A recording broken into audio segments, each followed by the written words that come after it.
Plaster of पॅरिसची मूर्ती पाण्यात विरघळते का? प्लॅस्टर ऑफ पॅरिसच्या मूर्तीने जलप्रदूषण होतं का? काय आहे यावरचा उपाय? कशी विरघळवायची प्लॅस्टर ऑफ पॅरिसची मूर्ती? दिसायला अतिशय सुंदर, सुबक, वजनालाही हलक्या अशा प्लॅस्टर ऑफ पॅरिसच्या सुंदर गणेश मूर्ती.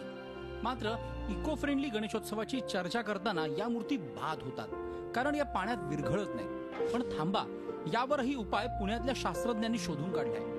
पुण्यातल्या काही शास्त्रज्ञांनी पीओपीची मूर्ती पाण्यात कशी विरघळते ते दाखवून दिलंय.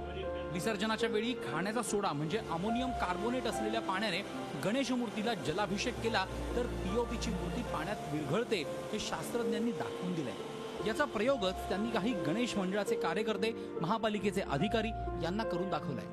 जे पायलट प्लांट बनवलेले आहे त्याच्यामध्ये आम्ही अशी सोय केलेली आहे की त्याच्यात ते अमोनियम बायकार्बोनेट पाण्यात विरघळवायचं आणि त्याचा कंटिन्युअस मोटरने त्याचा स्प्रे म्हणजे अभिषेकच गणपतीच्या डोक्यावर होतो आणि त्याच्यामुळे ते जरा लवकर विघटन होतं. म्हणजे यांच्या एकत्रित प्रयत्नातून ही पद्धत विकसित करण्यात आली आहे. ही पद्धत वापरण्यासाठी शास्त्रज्ञांनी एक यंत्र सुद्धा विकसित केलंय. पीओपीच्या मूर्ती विरघळत नसल्याने महापालिकेतर्फे त्या एकतर फोडल्या जातात किंवा खड्डा करून गाडल्या जातात.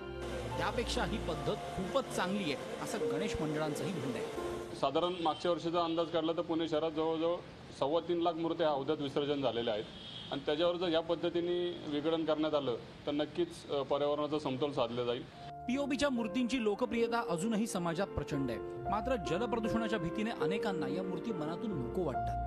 पण आता शास्त्रज्ञांनी शोधून काढलेला हा नवा उपाय करून पाहायलाही हरकत नाही. नितीन पाटणकर, झी मीडिया, पुणे. झी 24 तास रहा एक पाऊल पुढे.